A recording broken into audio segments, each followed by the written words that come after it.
escribas y fariseos, hagan y cumplan lo que les digan, pero no hagan lo que ellos hacen, porque ellos no hacen lo que dicen. Ellos hacen fardos pesados e insoportables y se los cargan a la gente en los hombros, pero ellos no están dispuestos ni siquiera a moverlos con un solo dedo. Todo lo que hacen es para que los vea la gente. Alargan las filacterias y ensanchan las franjas del manto. Les gustan los primeros puestos en los banquetes y los asientos de honor en las sinagogas. Que les hagan reverencia por la calle y que la gente los llame maestros. Ustedes, en cambio, no se dejen llamar maestro, porque uno solo es su maestro y todos ustedes son hermanos. En la tierra no llamen a nadie Padre, porque uno solo es el Padre de ustedes, el del cielo. No se dejen llamar consejeros, porque uno solo es su consejero, Cristo. El primero entre ustedes sea servidor de los demás, y el que se engrandece será humillado, y el que se humilla será engrandecido. Palabra del Señor. Gloria a ti, Señor Jesús. Así.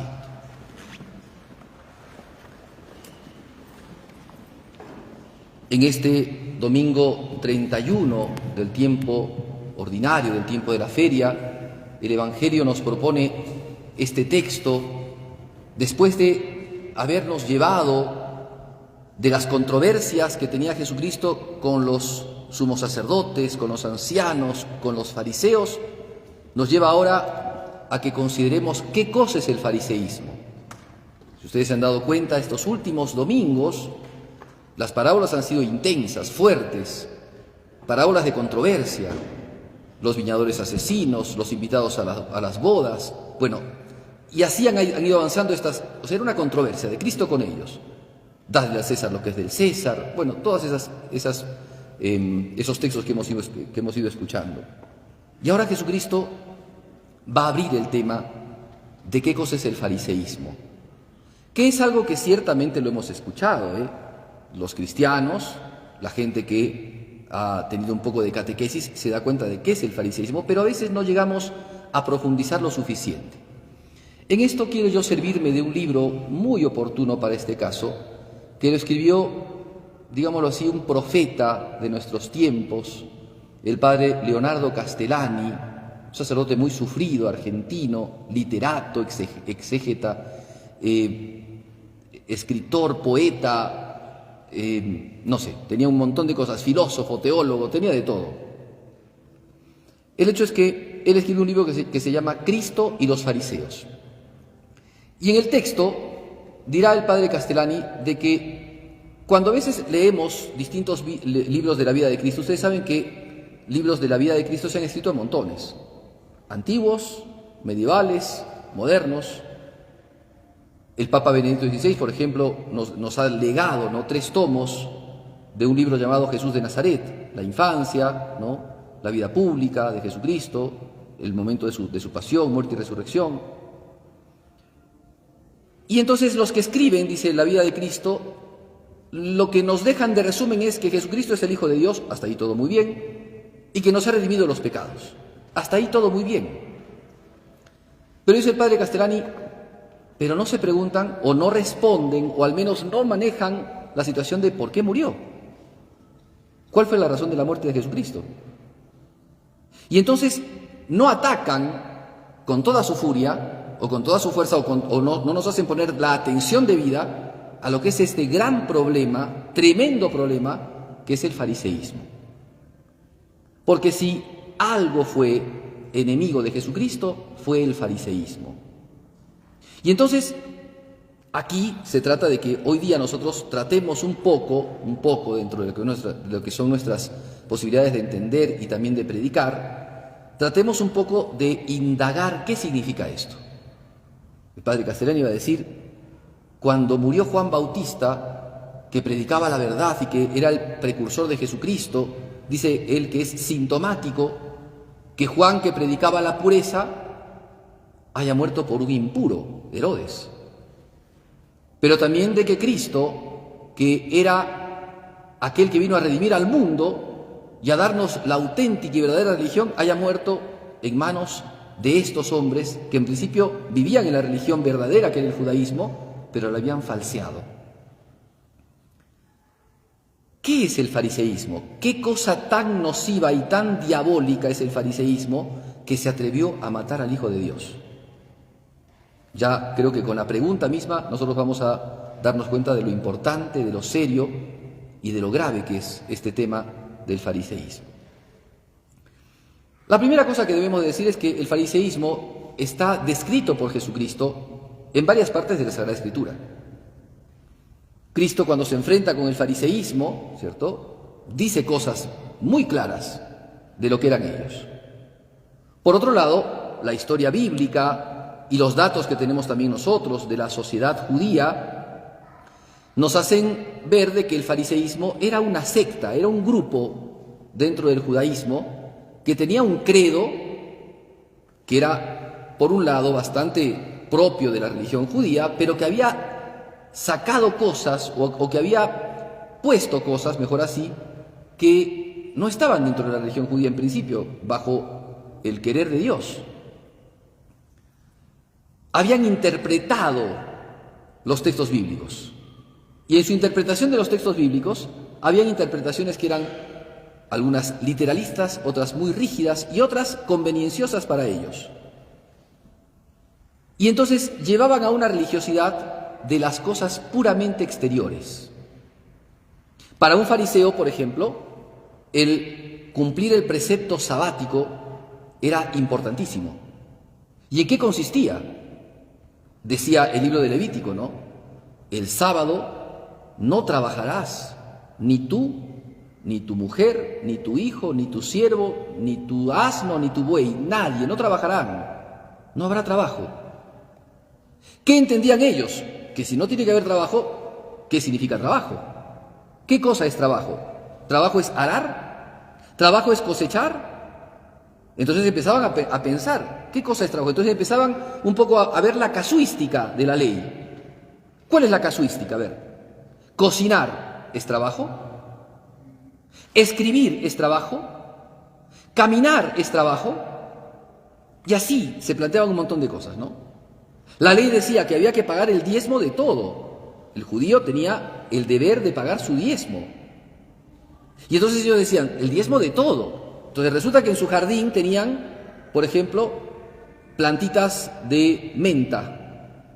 Una plantita de mentas. ¿Cuántas hojas tiene? Tiene 300. Tengo que dar diezmo. 30 hojitas tengo que darlas. Y los fariseos eran así de rígidos, ¿no? Así de rígidos. ¿Podían caminar? Sí, podían caminar, pero ¿cuántos pasos? ¿Hasta cuántos pasos no era trabajo? ¿Y hasta cuántos pasos sí? Entonces se planteaban la ley de una manera puramente externa y no veían lo interior de la ley, que era que Dios quería, por ejemplo, el descanso sabático para que se dedicaran a la oración, a la contemplación y a la caridad, para que sea un día distinto, pero eso no lo entendían.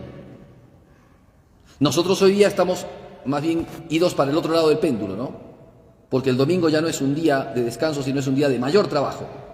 ¿Cuántas veces yo escucho a los chicos de colegios que cuando por ahí uno les dice ¿has ido a misa el domingo? No. ¿Y por qué? Porque mis papás no tienen tiempo. Están trabajando el domingo. Oye, pero si el domingo es el día de descanso. Sí, pero para muchos no es el día de descanso. Entonces hemos pasado para el otro lado, ¿no? Entonces, esta era la cuestión del fariseísmo, ¿no? Rígidos en su presentación externa de la ley, pero se olvidaban de la misericordia, se olvidaban de la caridad, se olvidaban del amor de Dios. Y rezaban, porque, como dice Jesucristo, se la pasan haciendo largas oraciones, pero quieren que los vea la gente. O sea, no rezan para que Dios los escuche, sino para que los demás los vean. Su religión se había tornado de lo exterior, de cosas puramente externas. Y no digo que no hayan cosas externas, la religión pide cosas externas. Si no hay religiosidad externa, la religión no funciona. La religión es primero de lo interior, es de lo exterior y es de lo público. La religión no puede ser solamente de lo interior, cuidado, porque eso también es un problema de hoy día, de una herejía moderna llamada liberalismo, ¿no? Que por el hecho de que todos tenemos libertad, todos tienen libertad menos el religioso. El religioso tiene que guardarse en su sacristía. Todos son libres, menos el religioso, ¿no? Como lo cantó la Revolución Francesa, ¿no? Que gritaba libertad y que mandaban a la guillotina a todos los que no pensaban como ellos. Entonces, el fariseísmo es una religiosidad, sí, que brota de la verdadera religiosidad. El padre Castellani dice, no hay fariseísmo en una religión falsa, porque las religiones falsas ya son falsas. Y el fariseísmo es la trampa de la religión verdadera. El fariseísmo es convertir la religión verdadera en una religión falsa. Eso es un zarpazo macabro del demonio. Eso es el fariseísmo. Hacer que la religión no sea auténtica, no sea sincera, no sea interior, o sea, que surja de lo interior, no nazca del amor de Dios, sino solamente de cosas puramente externas y de cosas exteriores, de lo puramente exterior. Por eso dice Jesucristo aquí, a ellos les encanta pasearse por las plazas, que la gente los salude y sentarse en los primeros asientos de la sinagoga. Yo he explicado no hace mucho tiempo este asunto de los asientos de la sinagoga. Era así. Los fariseos, o sea, los doctores de la ley, gente representativa, los ancianos del pueblo, tenían grados. Y según esos grados se sentaban en los lugares más importantes de la sinagoga. Y entre ellos andaban quitándose el puesto, porque habían algunos que se sentaban más adelante. Jesucristo hace poquitos días hemos escuchado este evangelio durante la semana, ¿no? Jesucristo dice, cuando vayas a una boda, está hablando de la iglesia, no hagas, o sea, no te sientes adelante, porque va a venir el dueño de la fiesta y te va a sacar, te va a botar al final. Tú ponte al final, y entonces si el dueño quiere te va a llevar adelante. Porque él veía cómo los fariseos andaban peleándose por esos puestos, por esos lugares preferenciales, ¿no? Entonces, una religión de lo externo, una religión de lo exterior, una religión de la hipocresía.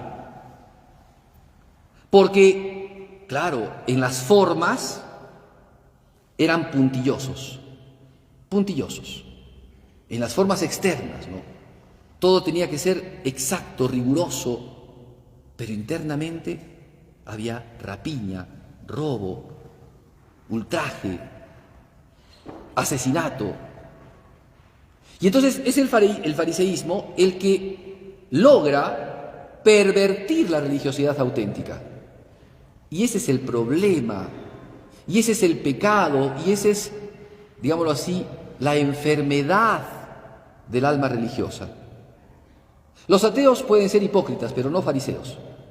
Solamente el alma religiosa puede ser fariseo. Es un tipo de hipocresía más sofisticado.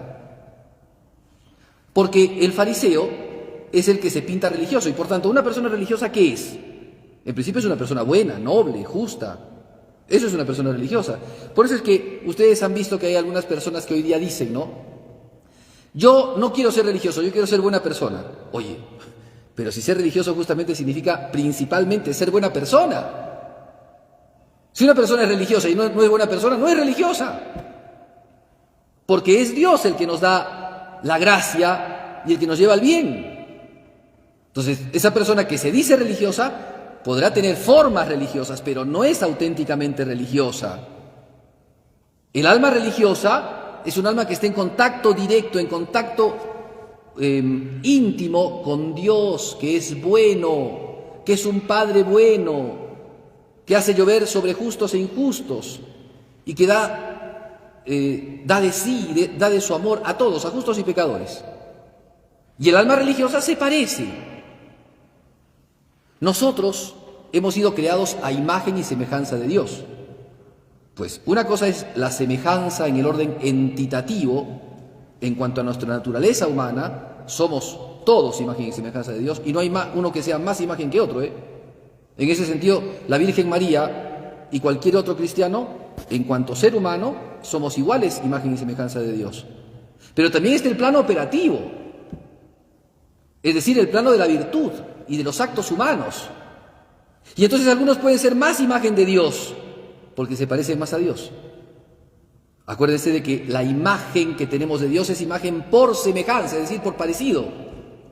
Si yo me veo en un espejo, ¿ya? Si yo me veo en un espejo, el espejo me refleja a mí. al menos un aspecto de mí. Y mientras más perfecto sea y acabado sea el espejo, mejor se va a ver mi imagen. Entonces, si es que yo obro la virtud, obro la voluntad de Dios, en ese sentido me voy a parecer más a Dios. Y en ese sentido voy a ser más imagen de Dios, por supuesto. Por eso es que decían, por ejemplo, cuando este hombre, había un francés medio ateo, que fue a visitar al santo cura de Ars, y cuando salió de confesarse, que se había confesado un ratito, nada más el cura de Ars lo había atendido un segundito, salió, ¿y qué dijo el hombre este? Es la primera vez que he visto a Dios en un hombre. Pues justamente es eso, imagen de Dios. En cambio el fariseísmo son ropajes, son simulaciones. Yo puedo vestir a un maniquí de cura, con casulla, pero eso no significa que sea un sacerdote. Y eso es el fariseísmo, es falsear lo sagrado, falsear lo religioso, falsear la caridad.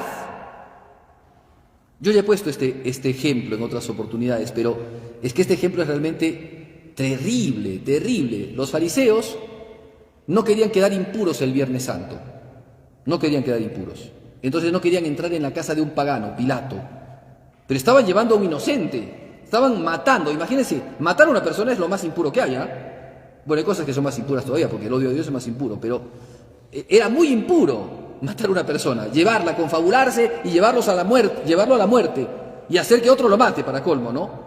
Porque ellos no querían apedrearlo, querían llevarlo ante Pilato para que Pilato lo mate de manera muy cruel, con crucifixión. O sea, insidias, complots, era todo contra Jesucristo, toda la vehemencia, toda la maldad cargada contra Jesucristo de parte de estos hombres, un odio teológico contra Jesucristo. Pero, claro, ¿cómo van a pisar terreno pagano? Van a quedar impuros, ¿se dan cuenta? Eso es fariseísmo, eso es lo diabólico del fariseísmo.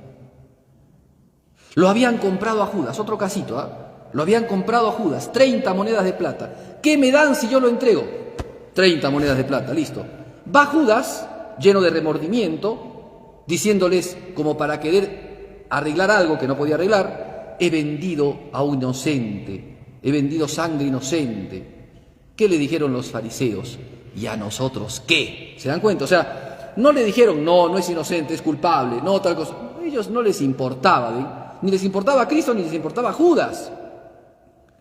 Se habían servido de Judas, eran los amigos de Judas. Hicieron contrato con él, pacto con él. Y cuando ya hicieron el contrato, no nos importas. ¿Y a nosotros qué? Puedes suicidarte, no hay ningún problema. ¿A nosotros qué? Pero ¿qué pasó? Miren ustedes, la dureza de corazón. Pero Judas, ¿qué hizo? Tiró las 30 monedas de plata. ¿Y qué hicieron ellos? ¿Ven? Casuística, ¿ven? La casuística farisaica, esa casuística de la formalidad. Estas 30 monedas no las podemos tocar, no las podemos robar. Son monedas de sangre. ¿Qué debemos de hacer? Compraremos el campo del alfarero. ¿Se dan cuenta? Eso es el fariseísmo, ¿ven? Dureza, se han confabulado contra un inocente, han comprado a uno de sus discípulos, lo han hecho traicionar a su maestro, han generado una traición. Pero no, esto es plata de sangre, no hay que tocarla, ¿ven? Impureza externa. Cristo les hace ver, porque una vez lo invitan a comer a Jesucristo y no se lavaba las manos. Claro, no es una cuestión de aseo personal, sino era una cuestión ritual. Cuentan algunos exégetas que han conocido las costumbres judías, como los judíos, por ejemplo, dice que tenían una jofaina, ¿no? Un lavador, y entonces tenían, dice, un poco de agua, que era como la medida de un huevito, ¿no? De un huevo de gallina, más o menos esa era la medida, y entonces con esa agüita se echaban, dice, agüita así, ¿no? De la punta del dedo hasta el final de la palma.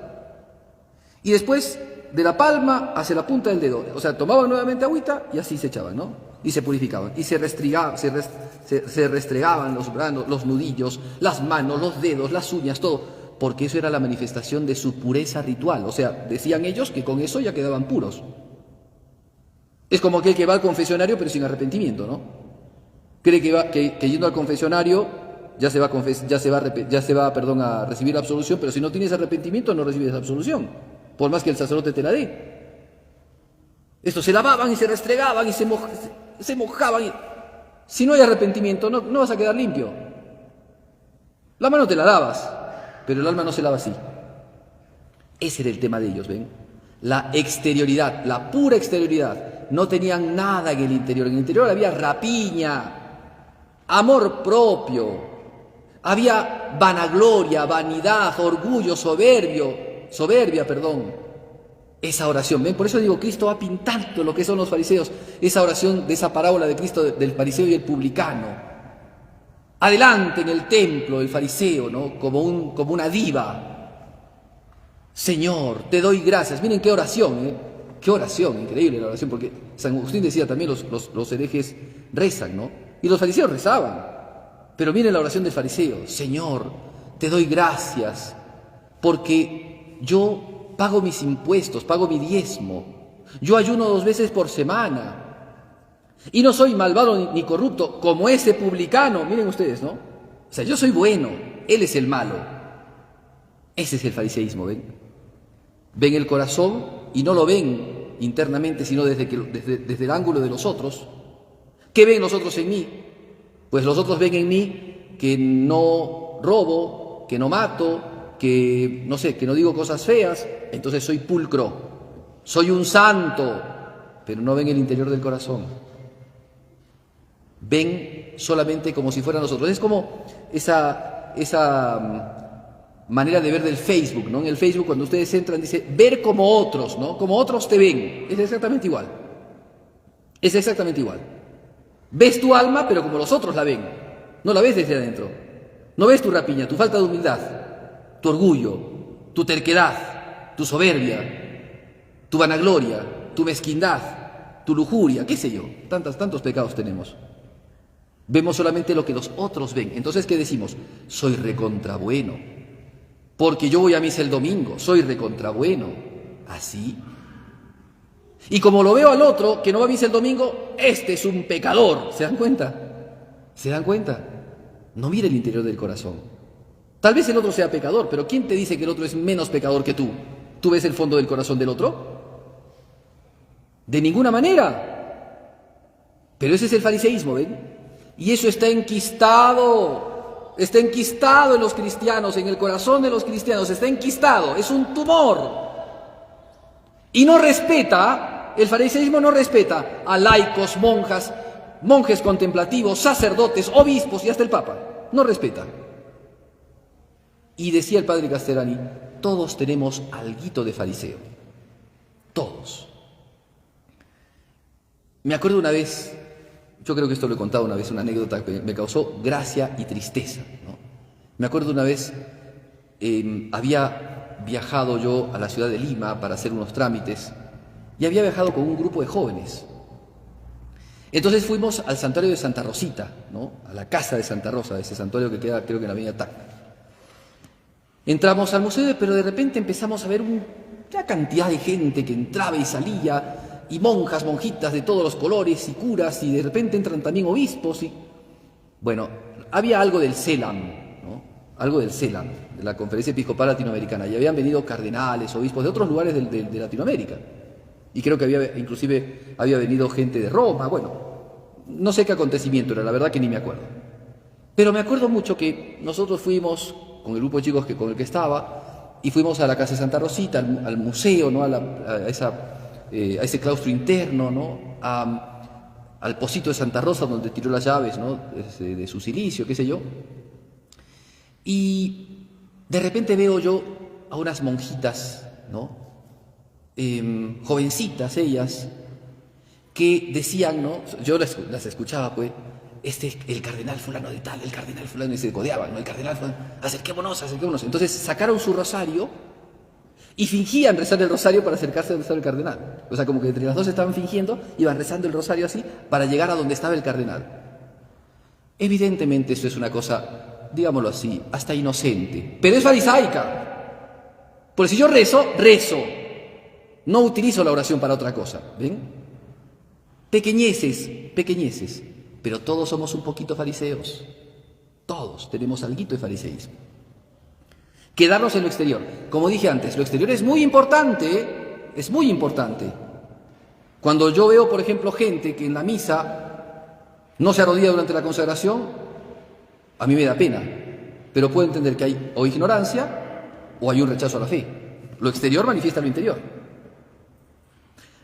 Don Orione tenía a su papá que era bastante alejado de la fe, Pero dice que un día, y ustedes saben que cuando un hijo es sacerdote, bueno, tal vez eso no lo sepan, pero cuando uno es hijo, cuando uno es sacerdote y es hijo de una familia, pues quiere el bien de sus padres y de sus familiares, y quiere que sean fervorosos y que tengan una fe grande y profunda y que vivan una caridad intensa, porque quiere que se santifiquen. Y entonces don Orione estaba triste porque su papá no se convertía, y su hijo era, y él era sacerdote y su papá no se convertía.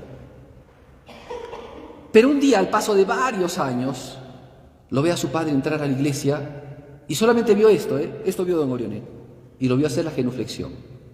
Cuando uno entra a la iglesia, se arrodilla con una rodilla, ¿cierto? Se llama genuflexión. Eso es lo que tenemos que hacer todos los cristianos, ¿no? Cuando entramos a la iglesia por el Santísimo Sacramento. Y lo vio al papá hacer la genuflexión. Y cuando vio la genuflexión que hizo el papá, dijo, en ese momento pensó, mi papá se convirtió. Y realmente algo había pasado en su papá. A partir de ahí su papá empezó a ser un hombre de mucha oración, de mucha vida de piedad. Pero miren, el gesto externo. El gesto externo manifestó a don Orione lo que había pasado internamente en esa alma. Es cierto que las cosas externas nos ayudan, por supuesto. Una liturgia bien celebrada nos va a ayudar a nosotros a mirar mejor el misterio de la cruz de Cristo. Una liturgia convertida en una chanfaina nos va a llevar a mirar al coro o a las chicas del coro, pero no a la cruz de Jesucristo. Entonces eso tenemos que tenerlo presente, es clarísimo. Bueno, miremos. ¿Por qué digo esto entonces? Porque hay que mirar. El Evangelio, la liturgia, el Señor nos está diciendo hoy día que miremos nuestro corazón. No miremos al prójimo, miremos nuestro corazón. ¿Hay restos de fariseísmo? ¿Hay armadura de fariseísmo? ¿Hay atavíos de fariseísmo? Pues despojémoslos. Recuerden que el fariseísmo nos convierte en sepulcros blanqueados. Por fuera, bien bonitos con flores. Ahora que hemos ido al cementerio, ¿no? Mucha gente ha ido llevando flores a los muertitos. Ha llevado entonces a la lápida, la ha limpiado la lápida bonita, la ha repintado, le ha puesto flores. Por fuera flores, por dentro temblores, decimos nosotros, ¿no? Jesucristo decía, por fuera encalanados, pintados de blanco, por dentro pudredumbre. Eso tenemos que ver. ¿Cómo está nuestra alma? ¿Estoy en gracia de Dios? ¿Cómo me acerco a la misa? Y estar en gracia de Dios no solamente significa, me confesé, no, estoy arrepentido y con deseo de nunca más volver a cometer pecados. ¿Quiero vivir la caridad con Jesucristo? ¿Quiero amarlo a Jesucristo y amar a mi prójimo y tenerle paciencia cuando por ahí me trata mal? ¿Y perdonarlo? ¿Y amarlo a pesar de todo? Eso es vivir cristianamente. Honrar a Dios, adorarlo, defender la honra de Dios, porque hoy día está muy mancillada la honra de Dios y parodiada. Pero también amar al prójimo. Amarlo es respetarlo, es buscarle el bien, es también corregirlo y es también tenerle paciencia.